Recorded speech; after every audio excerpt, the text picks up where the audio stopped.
Hey guys, welcome to my channel. I hope you're all doing very well. So I just watched First Kill on Netflix. Let's talk about it. So yes, I'm back.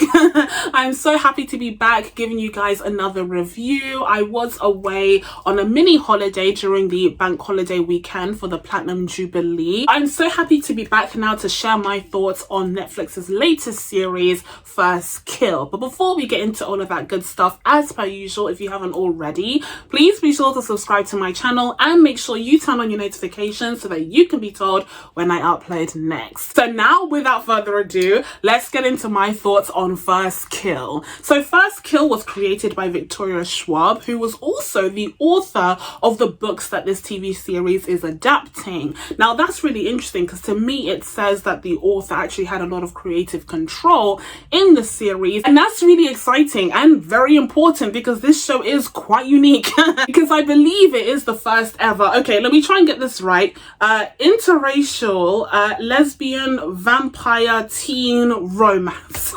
But first of all, before we get into all of the critiques, before we talk about stuff that doesn't really matter like writing, cinematography, boo, all the boring stuff, I just want us to sit here and bask in this glory. I just want us to enjoy, take a deep breath and enjoy this moment, because how crazy is it that we live in a world where this show exists? Like, this show actually exists on the platform Netflix.com. How crazy is it that we live in 2022 where we get to have, did you hear what I said? Interracial vampire lesbian teen romance. I think I'm missing something here, but it's truly incredible. Let's break this down. So we have the interracial part, which means that one of the co-leads is a dark-skinned black girl. Oh, we love to see already I'm winning. Already I am winning because, you know, the media loves to erase dark-skinned black girls. It really does. Like, they think that I haven't noticed, but I have. I absolutely have. So already I'm excited to see what's going on here because of the presence of this character, Calliope. So well done on that front. And then we have the vampire aspect of things, which also I love to see. I love the fact that vampires are making a comeback. Yes, I do. I was one of those vampire girlies. I already mentioned this in my review of Morbi, of all things. Forget about that film, okay? But yeah, I love me some good vampire material. I love the lore surrounding vampires and other mythical creatures. I feel like there's such potential there when it comes to this world, to this like dark world full of these mythical creatures.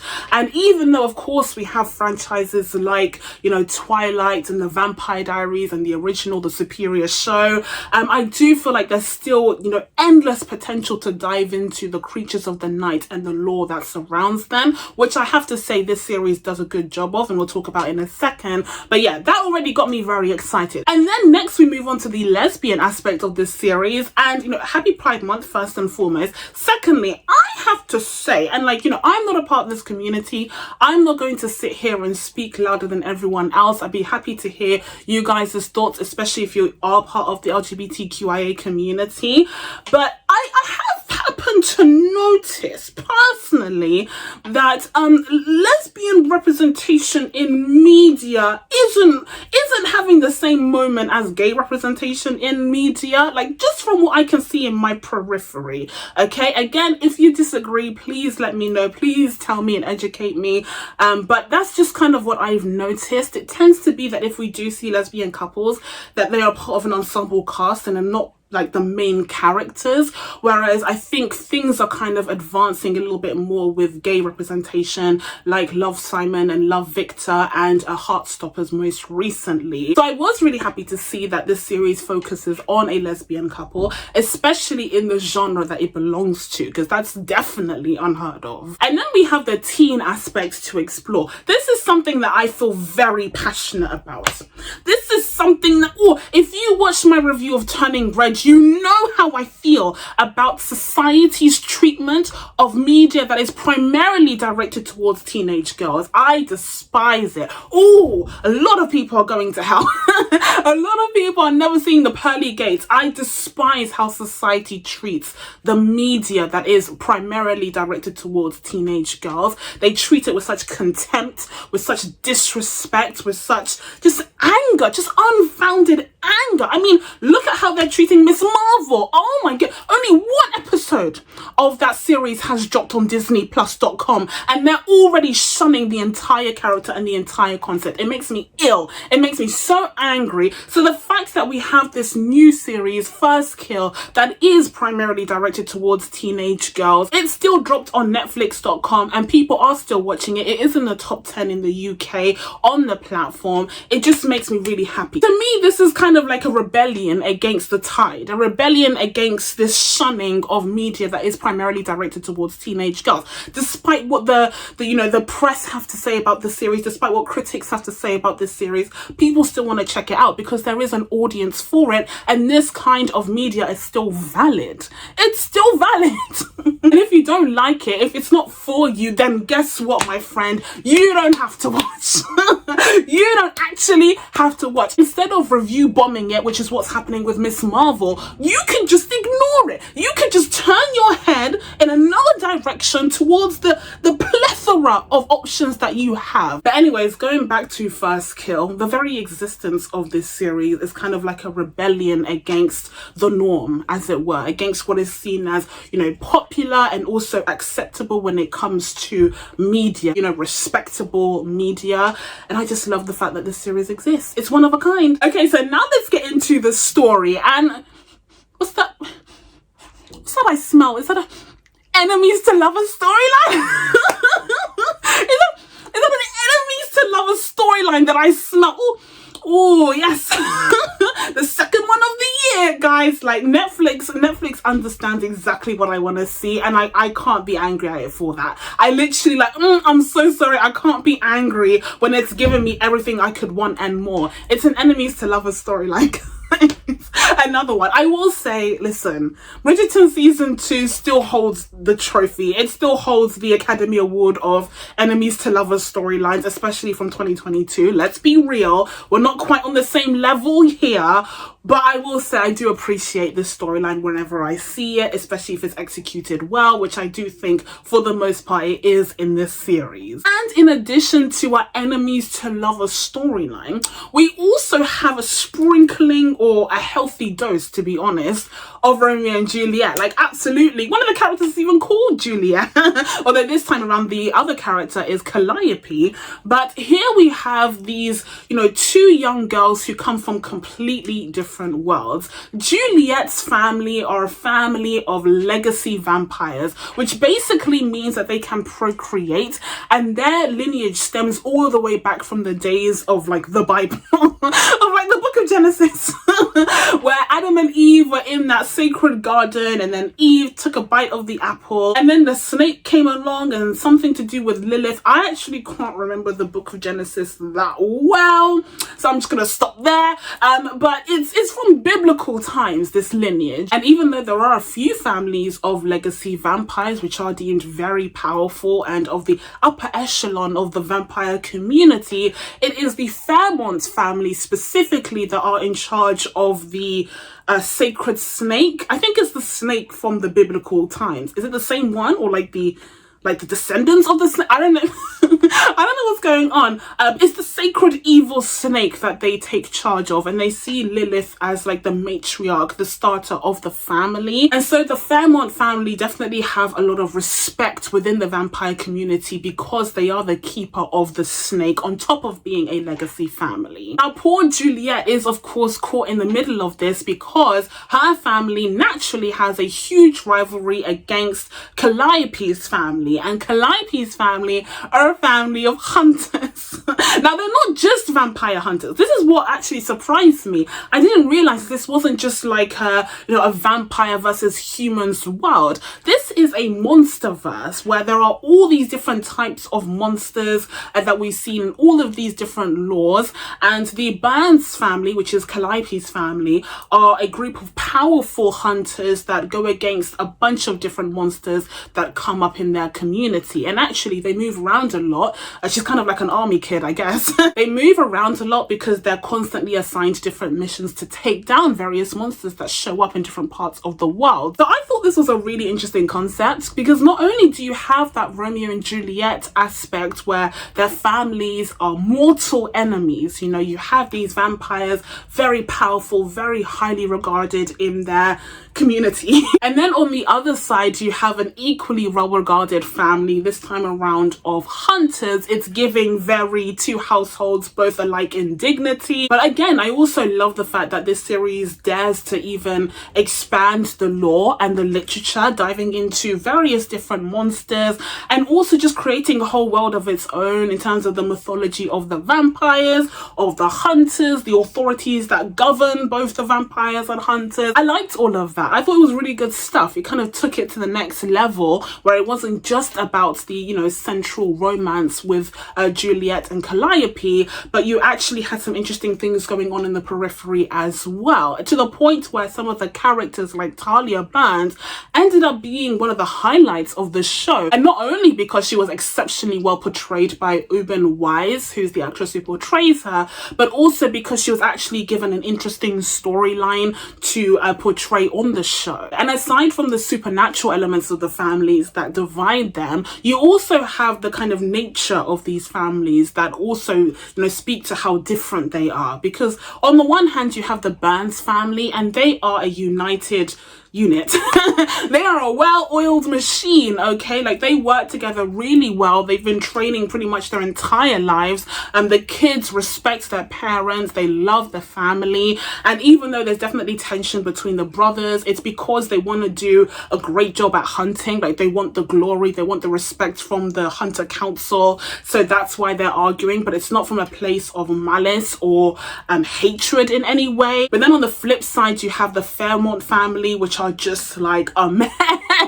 They are the definition of dysfunctional, okay? There are so many fractures within that family, like Margot's relationship with her mother, who's the matriarch of the family when we meet them. And you also have, you know, Eleanor's relationship with her twin brother Oliver. You have Juliet's relationship with Eleanor and also with Oliver because of things that happened in the past, and Oliver's relationship with everyone in his family, okay? It's just all shambolic. I guess the only kind of decent guy in the family is the dad, but even that changes when he gets turned into this monstrous creature who ends up eating Margot's mother. So the Fairmont family is like a lost cause. The Fairmont family is a mess. It's a nice change from other vampire families that we've seen in media previously, like the Cullen family from the Twilight series, because these guys want to exude a sense of, you know, privilege, wealth, respectability, just really establishing themselves as the upper echelon of society.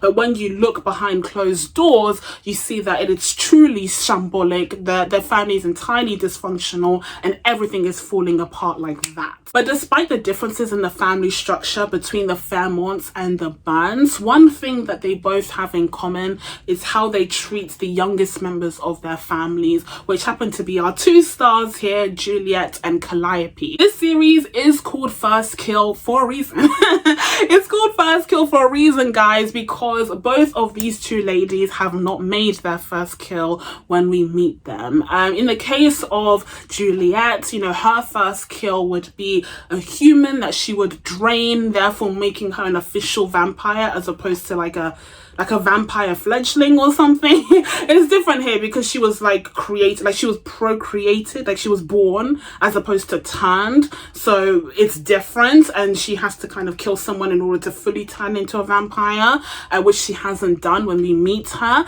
And then on the flip side, we have Calliope, and she hasn't made her first kill as a hunter. She did in fact have her like ultimate test where she was supposed to, but she kind of failed that test because she was tricked killed by the monster who showed up looking like her mother, and ultimately she wasn't able to complete the test that would have established her as a hunter in the family. So she's still training, she's been training and she feels ready, but you know, everyone is kind of looking at her with doubt. And it's the same thing with Juliet, and that's something that they could have both bonded over a little bit more. I feel like that kind of point of similarity should have been something that was discussed a little bit more.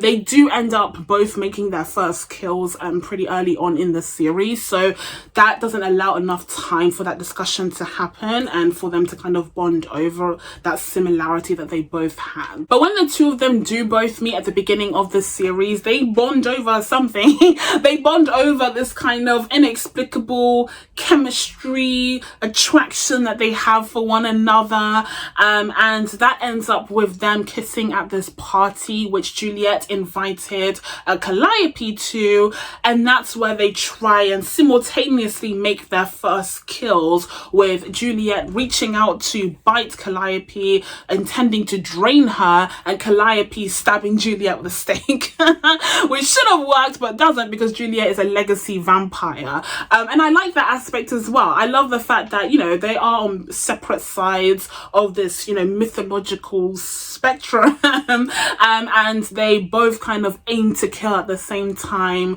but of course there was that underlying attraction there. So like that kiss wasn't just for show, it also meant something to them, and it was the start of like a magical romance, which was really cool. I do think that again we could have taken a little bit more time to establish the genuine affection and attraction that Juliet and Calliope had towards each other before diving into the supernatural elements, just to establish the kind of foundation of their relationship and the fact that they, you know, had stuff in common and actually liked each other before just jumping into them trying to kill each other, just to kind of really sell the idea that they were really conflicted before making that attempt, but they ultimately chose to kind of follow in the paths of their families and do what their families expected them to do. Now after that fateful night where they both tried to make each other their first kill, it doesn't go as planned, as you can imagine.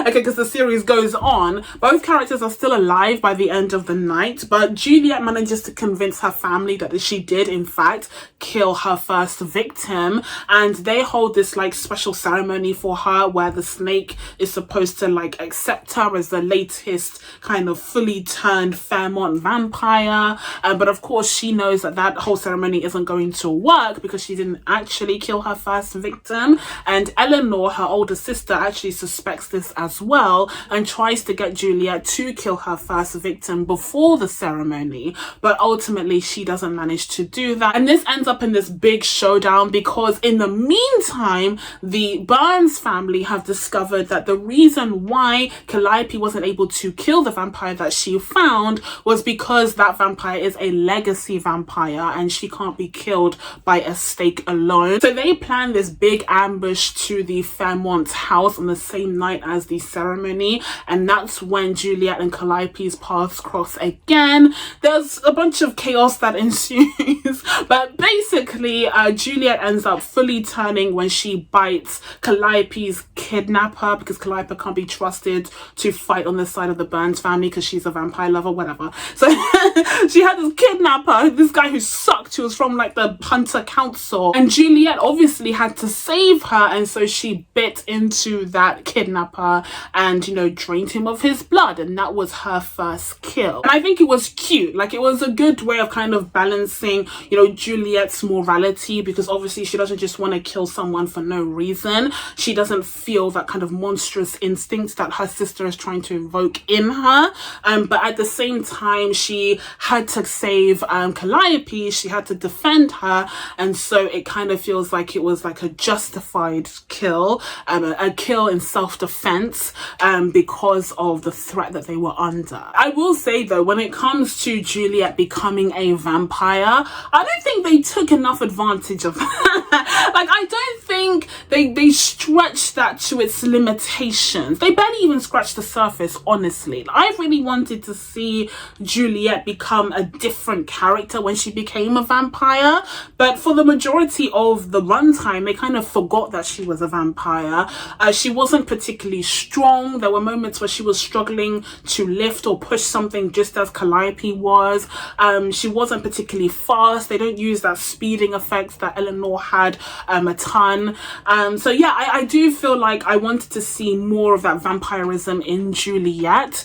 I do feel like, you know, previous projects like the Twilight series, Vampire Diaries, whatever, have actually made use of these different creatures, you know, and portraying them on television for an audience, as opposed to this series, which kind of holds back on that. I don't know if it's because of budgeting restrictions, probably, but it would have been more effective if we actually got to see Juliet be full vampire, especially because such a big deal was made about her making her first kill to turn into a full vampire, and then ultimately she ended up being and looking pretty much the same as she did before. And then when it comes to Calliope, I do think that they did a pretty good job of showing just how intense it was for her to grow up in a family of hunters. They take their job seriously to the point where the hunter code takes precedence over the whole family in certain terms. You know, like you have, for instance, you know, one of Calliope's cousins or, you know, family friends, the younger one, where, you know, Calliope confides in her that she has doubts about what they're doing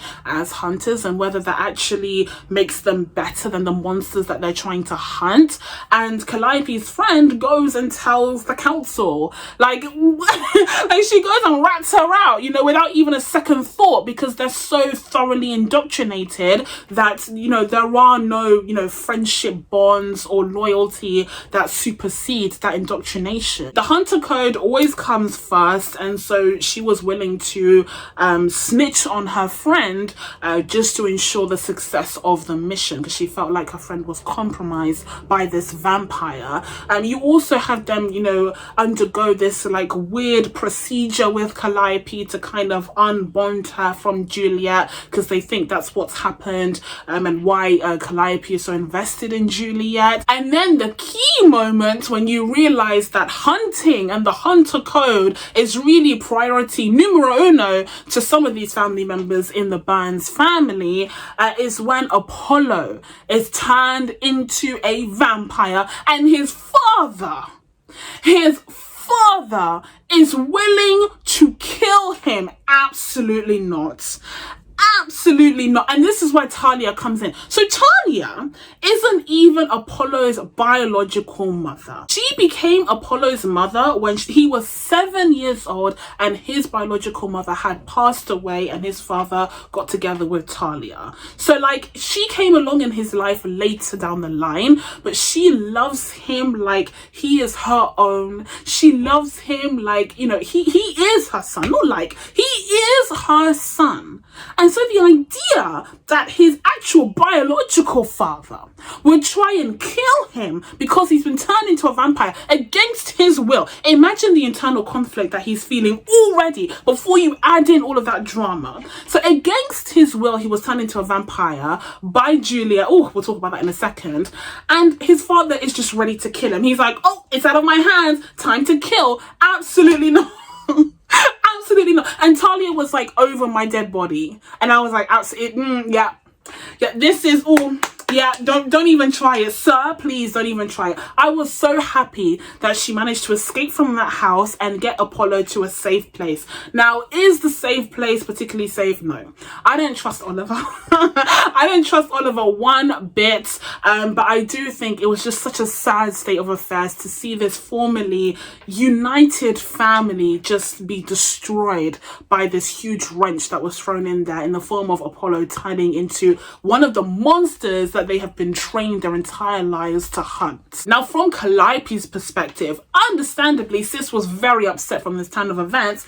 She was very, very upset. She and Theo had initially believed that he was dead and they were mourning him. And then all of a sudden they see him sitting at the dinner table. And honestly, I thought that he was a monster in disguise initially. Well, I guess he was kind of, but I thought he was like another monster who was going to attack them the same way that that initial monster had when he had disguised disguised himself as Calliope's mother. I thought that was what was going on.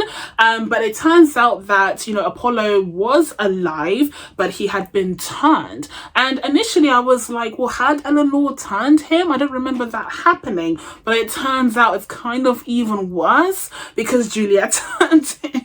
Because she wanted to help, like she didn't want him to die, but now it's just created this huge chasm in the family. Like it almost would have been better if he had just died as a human. And so unfortunately that leads to the breakdown of their relationship, and like that's inevitable after everything that happened. Usually I would be really upset to see the breakdown of yet another LGBTQIA couple on a TV show. I already had this whole discussion about these kind of tropes that we see on television and film in my review of Killing Eve season 4. Killing Eve season 4. PTSD from that show, man. But I have to say that in this instance it's different in my opinion, because there was like no other way to end it. Like it would be preposterous if Calliope just forgave Julie for doing this, like just at the end of the show, just like trying to make it happily ever after, just forgiving her, even though this has literally destroyed her family. You know, the way that the series was set up, it does make sense to have them fight at the end and ultimately break up. But hopefully we'll get a second season where we'll see them reunite once more. So that's all I have to say on the story for the most part. If I did have any critiques, it's not really the best written series, you know, even though I despise attacks on series and media directed towards teenage girls, I still acknowledge that there's layers to it. There's layers and levels to it, okay? And I wouldn't say that this is the best offering that we have gotten. The writing definitely needs work. I do feel like there were missed opportunities when it came to the realization of these vampires, really showing their powers and really distinguishing them from the human hunters, and also the hunters themselves, like really showing us an audacious, ridiculous underground facility full of weapons and, you know, past cases that they've been on. Like we really could have made this big, although that probably would have been more expensive. I also think there were missed opportunities when it came to the monsters. We didn't get a full appreciation of the different kinds of monsters that the hunters go after, and the monsters that were portrayed on the show were realized in an iffy way with those kind of dodgy early 2000s special effects. I'm sorry to say. I'm so sorry, but we're living in an era of Stranger Things season 4.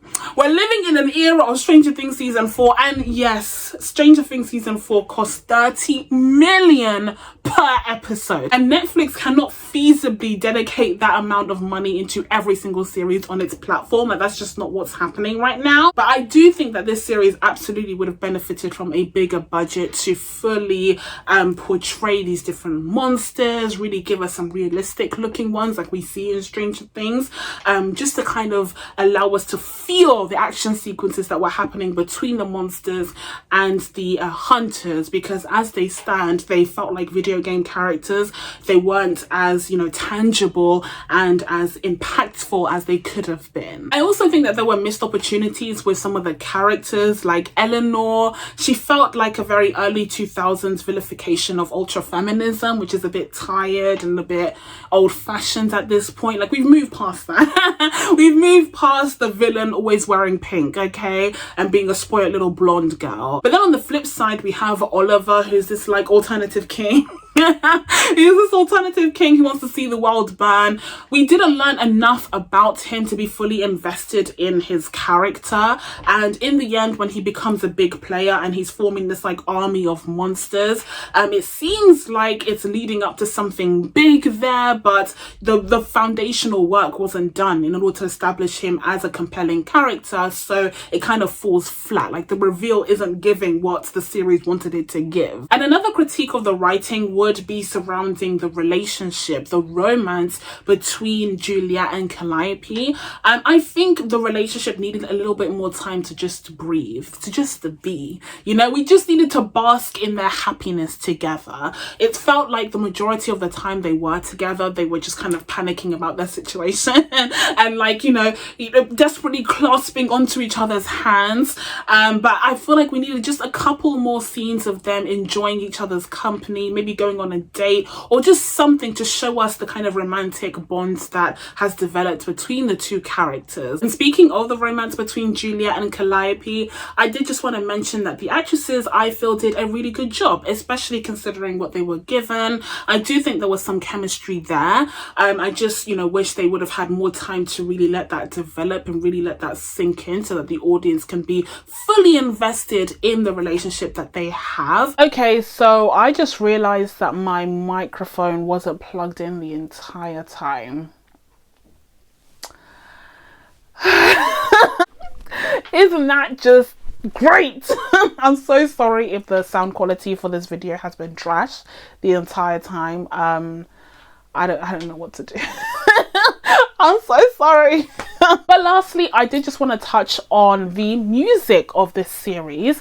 I did notice that this series falls under the unfortunate category of shows that don't have a theme but have a bunch of random indie songs in the background. That's not my favorite category. I do personally prefer shows that actually have like musical compositions, like musical themes in the backgrounds, with the occasional, you know, indie song or jukebox music in the background, as opposed to a series that is basically a jukebox series with a bunch of, you know, indie music playing that ties into the themes of the actual show. Like, that's cute every once in a while, but for that to be the only kind of music that we really get, I think it's a little bit infantile.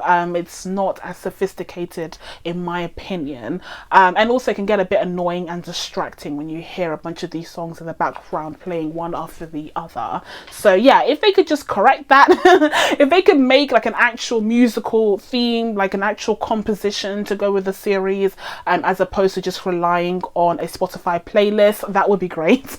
Although I will say I guess I did like the main theme of the show. Like, it actually has a theme for its opening credits.